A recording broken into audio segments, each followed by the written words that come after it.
പ്രഭാത പ്രാർത്ഥന. സഭാപ്രസംഗകൻ 12-ാം അധ്യായം 1-ാം വാക്യം. ഒന്നിലും സന്തോഷം തോന്നുന്നില്ല എന്ന് നീ പറയുന്ന ദുർദിനങ്ങളും വർഷങ്ങളും ആഗമിക്കും മുമ്പ് യൗവനകാലത്ത് സ്രഷ്ടാവിനെ സ്മരിക്കുക.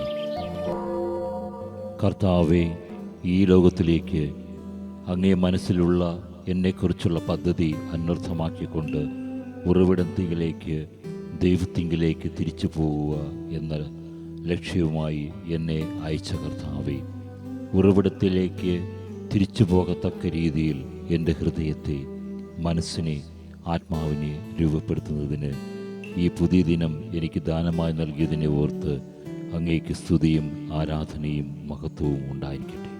ഇപ്പോൾ എനിക്ക്, എൻ്റെ കുടുംബാംഗങ്ങൾക്ക്, ബന്ധുമിത്രാദികൾക്ക് ഒരു അനുഗ്രഹമായി ലഭിച്ച ഈ ആത്മീയ ജ്വാലയെ ഓർത്ത് നന്ദി പറഞ്ഞ് പ്രാർത്ഥിക്കുന്നു.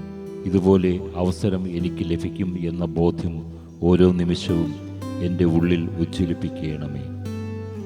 ഓരോ നിമിഷവും സൃഷ്ടാവായ അങ്ങയെ സ്മരിച്ചുകൊണ്ട് ജീവിക്കുവാൻ എൻ്റെ ആത്മശരീരങ്ങളെ ശക്തിപ്പെടുത്തണമേ. അങ്ങയെ സ്മരിക്കാതെ ഒരു നിമിഷം പോലും എന്നിൽ നിന്ന് അകന്നിരിക്കരുതേ.